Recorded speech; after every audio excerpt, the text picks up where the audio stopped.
The US and the Philippines are thinking about building a huge ammo base at Subic Bay.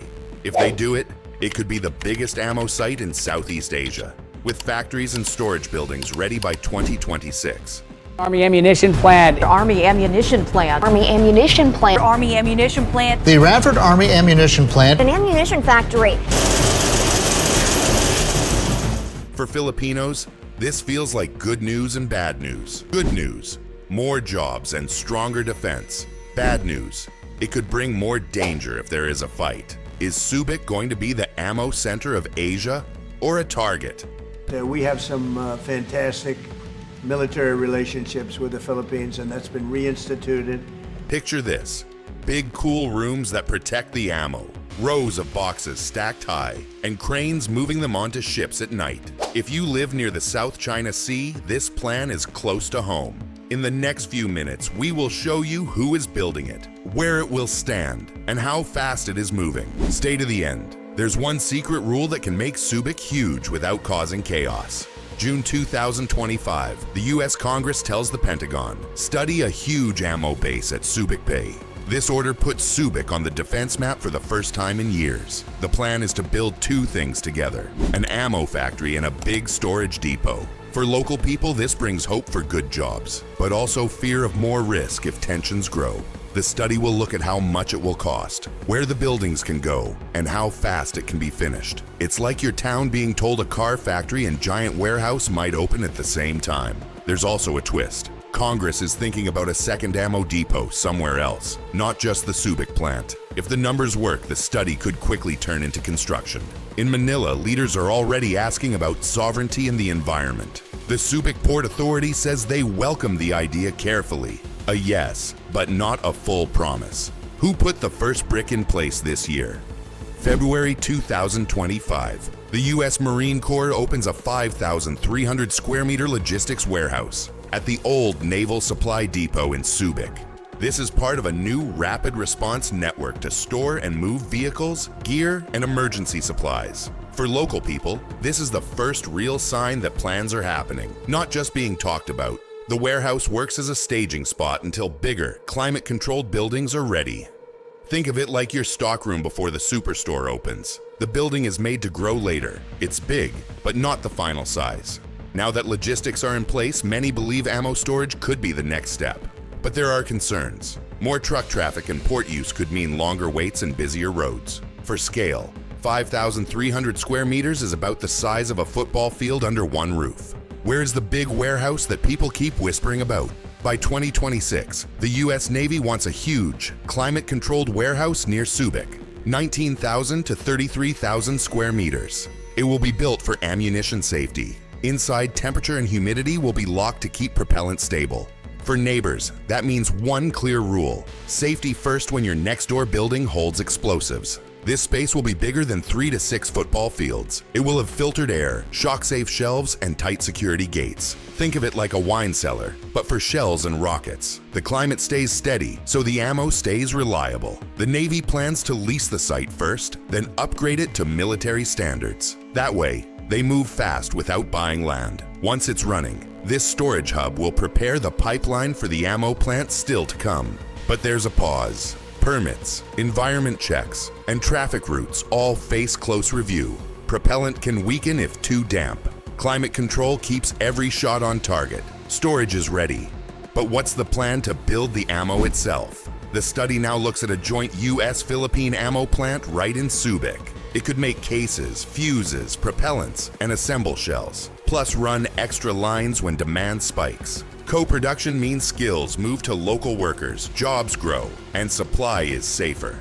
For many, this is a path from port jobs to precision trades. The goal: feed US and Philippine forces, and even help regional allies. It's like building batteries next to the electric carport. You cut travel and save time. But here's the twist. Congress is also looking at a separate depot, 2 sites instead of 1, for extra security. The challenge is big. Quality checks, safety rules, and round-the-clock shifts will all need to scale fast. On the other side, permits for hazardous materials could slow things down. Subic's Freeport rules can make importing tools and exporting goods much faster. Now the big question: why Subic?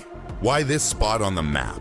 Subic sits on the first island chain, a deep water port right by key sea lanes. Mountains shield it from some typhoons, and the port is ready for big ships. It's perfect for fast loading by sea or air, and for joint patrol support. For locals, it's both a shield and a target, a serious trade-off. From Subic, it's minutes to the open ocean. There's space for secure fences and large berths. Think of it like putting your warehouse right at the highway on-ramp, not stuck downtown. Forward stocks can cut days off resupply, but also signal strength to rivals. More capacity often means more missions. Subic's old US Navy piers are still strong and can be reused. So, who's cheering and who's worried? In 2025, the plan got big US support. Even President Trump talked about a world's largest stockpile at Subic.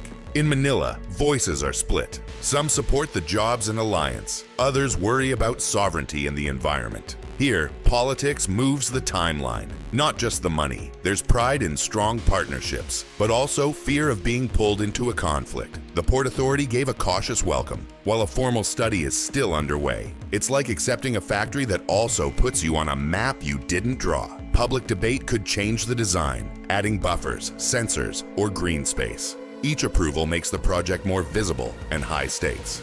VR models can show noise and blast effects at town meetings. So, what makes this the biggest and not just another depot? The largest title comes from more than just size. It's Plant Plus Mega Storage Plus pre-positioned sites, a network that can feed many fronts fast. It links to EDCA bases, the USMC warehouse, and the Navy's climate storage.